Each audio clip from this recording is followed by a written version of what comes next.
Hi everybody, welcome back to my channel. Excuse if it's a little loud.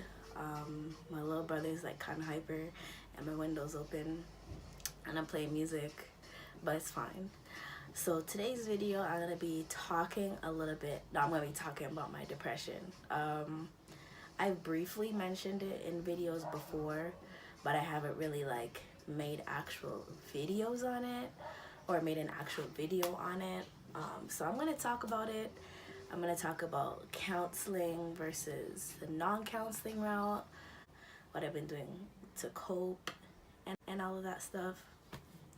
So as I mentioned in a video prior, I knew I had anxiety, but I didn't know I had depression until second or third year of university. I would say second, going to third year of university, and I seek counseling when the signs got like stronger.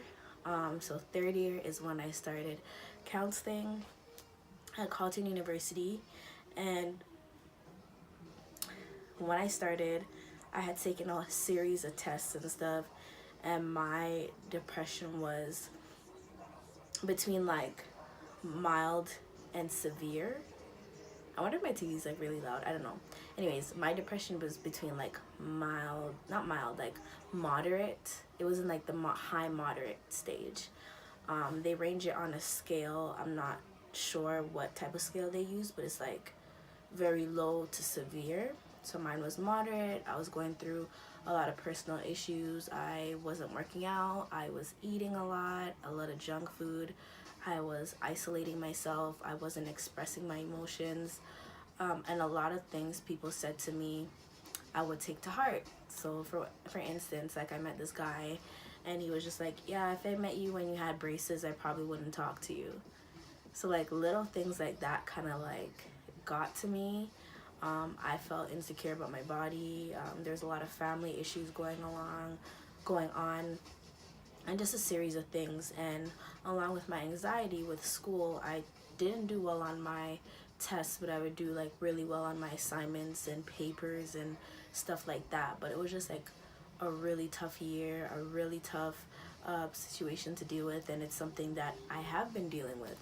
So my sessions were every Wednesday, so every week, every Wednesday at 2 o'clock. And personally, I didn't go through the medical route because of how bad everything was. I knew that they would put me on medication, and I was warned that they would put me on medication. I didn't want to go the medical route, so I went through counseling. And if you are a Carleton University student or a university student in general, I would suggest taking advantage of all the resources that your school has to offer. At Carleton specifically, the program is called Fit Action, and it definitely helped with talking with my counselor, whether it was with her giving me jokes or me giving her jokes, and we're talking about personal things. The three things that I wanted to focus on in my counseling was vulnerability, communicating, and just my self-worth, loving myself, because a lot of, as I said before, a lot of things were impacting me, a lot of things were bothering me and getting under my skin, and instead of talking about it, I isolated myself from everybody else. So I did counseling for about 4 semesters, so 2 years. The good thing about it is I was able to communicate with my counselor via email when I was away from school and when I wasn't able to meet with her. And when I wasn't able to meet with her, so that was like a plus to the whole situation. Going into my last year of university, a lot of things happened, and my depression skyrocketed from moderate to severe. I had to take suicidal tests. They wanted to see if I was like suicidal in any way. I had to do testing every 2 weeks to monitor my depression and how things were affecting me. And every time I took the test, it would just go higher and higher and higher and higher. And for me, at the time, it was a lot of stressful factors with moving from one place to another, and then balancing 3 and 4 jobs, and then dealing with my family issues. And a lot of people at the time depended on me. And another thing that wasn't good, out of from dealing with a really really rough situation. The hardest time of my life was last year. Sometime last year, I was dating, and that probably wasn't the wisest thing to do because I didn't know how to communicate or like hide how I felt in certain circumstances. So I was very like angry physically.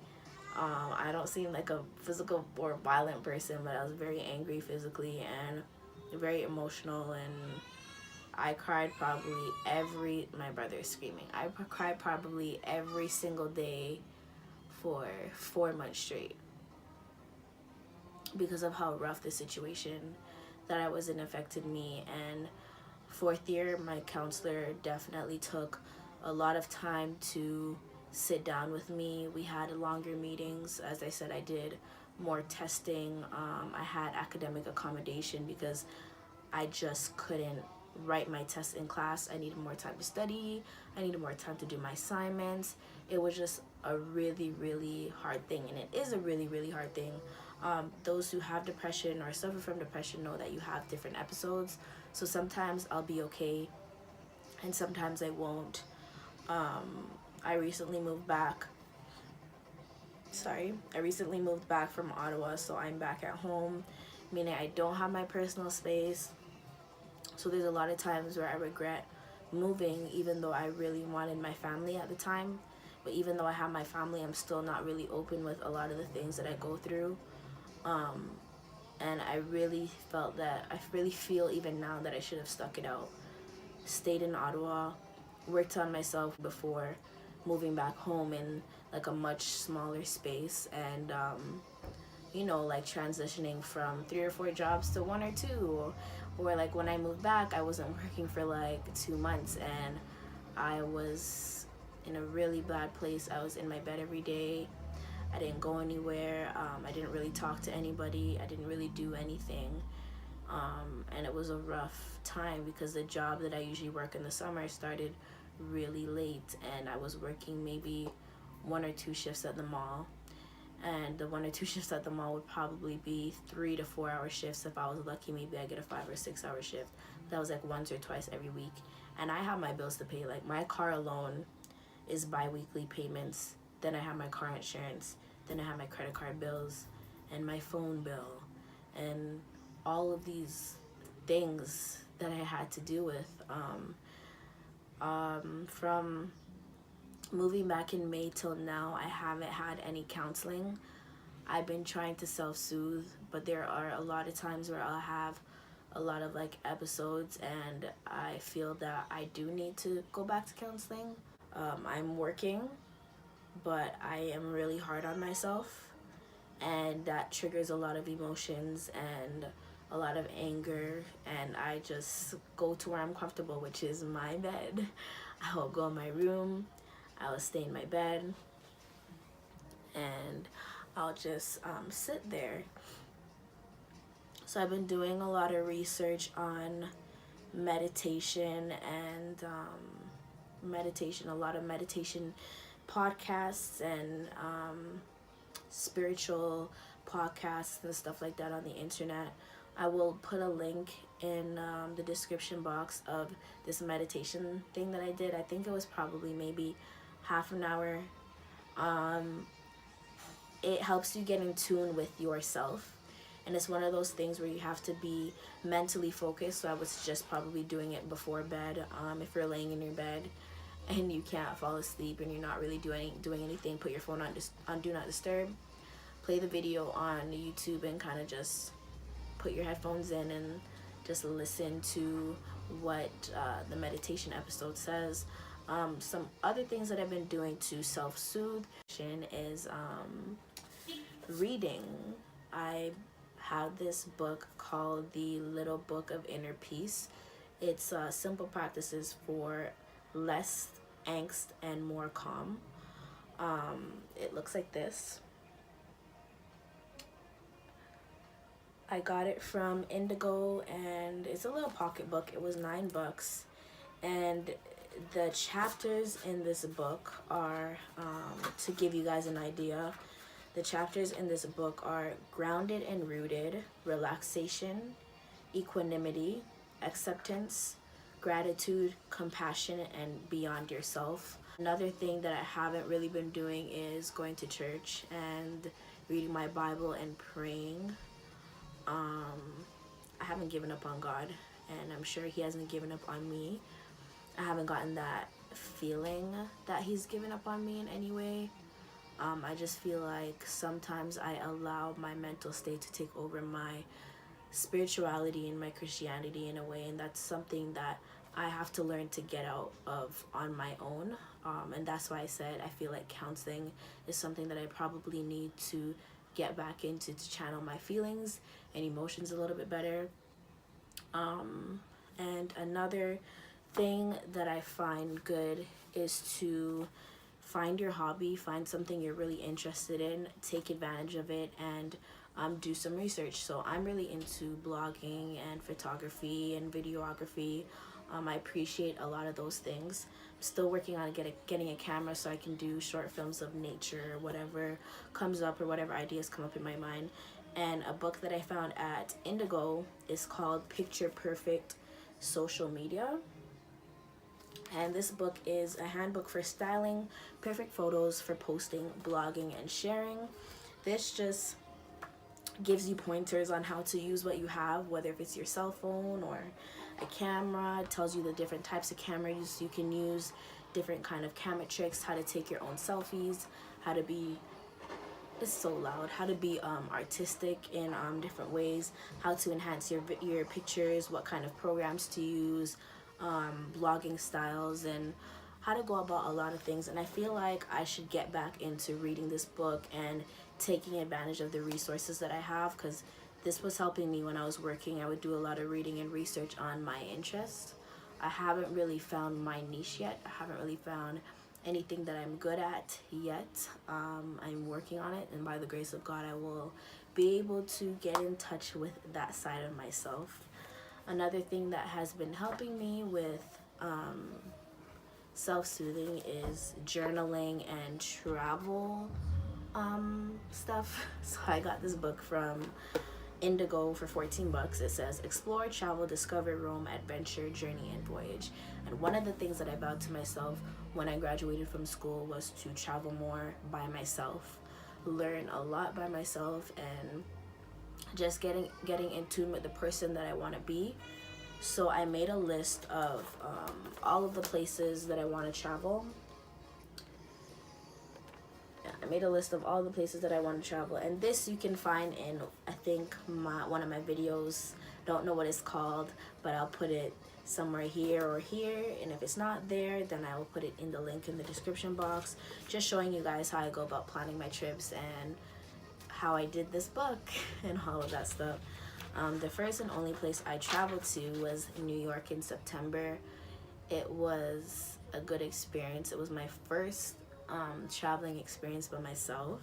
So I made a little picture of New York and the things I wanted to do, and it didn't go as planned, but the best things in life never really go as planned. You kind of just pick up where you left off and kind of go with the flow. The good thing about this trip, it's very close, important and dear to my heart. I met my boyfriend a couple months ago, not a couple months ago, but very early on in the summer, and he lives in New York, so I'm in a long distance relationship. And yeah, I got to see him when I was here, so this trip is very dear to my heart, and it's the very first trip that I planned before I met him, and he just happened to be the perfect addition and stuff like that. But that's pretty much talking about my depression. Don't really want to mention it again. I'm just trying to share with you guys things that I've been through, and to other people to know that is very normal. Second year was very hard for me because I didn't know what was wrong with me. I felt lost. I felt like God totally left me. I felt empty. I felt worthless. I was, as I said, locking myself in my room. I gained like over 30, maybe 30 to 50 pounds it was just a very unhealthy year, unhealthy physically and mentally. And I thank God that I have met people that care about me. I have people in my life that care about me, and I was able to be strong enough to realize that it's okay to ask for help. It's okay to go out and get the help you need from a stranger. I was very uncomfortable talking to my counselor because I'm like, you're a total stranger. I have to sit here and tell you all my personal business. But as God is my witness, that was probably the best decision that I've ever made, and the best thing that I could have done for myself. And yeah, I hope this helps people to realize that it's okay, that you're not alone, and that these things happen. It's just a learning curve, another bump in the road, kind of thing. To be honest, the other day I was just like, I don't want to do YouTube anymore. It's hard. YouTube isn't the same. Because I had a YouTube channel before, and we were getting like mad views, thousands and thousands of views. And we were just making videos for the fun of it. And like, now I make videos because I have something to look back on. But it is sometimes discouraging when you don't get like views. But I am a small YouTuber. I have to remember that I started about a year ago and stopped making videos and stuff like that. But I'm hoping that I will be able to create the things that I like. And YouTube and filming and making videos is just another outlet for me to soothe and to get my mind off some of the things that I go through. It's hard to smile sometimes when you know that you have this thing kind of haunting you, or like there. But I promise you that you're not alone. I promise myself that I'm not alone. I have very important people in my life, very important people that want the best for me, and important people that want to see me succeed. But I'm gonna stop talking, and I hope you guys enjoyed this video. Remember to like, comment, and subscribe. Share the video if you wish. And if anybody is watching, comment below about certain things that you have gone through in your life with your depression or anxiety or any other mental state that you've been in. I don't like to call it a disability, but anybody that is going through this, comment below, share encouraging words. And remember, if you know anybody that is going through the same issue, always encourage them. Always let them know that they are, more than they think they're worth. And that's pretty much it. So I'll see you guys in the next one. Bye.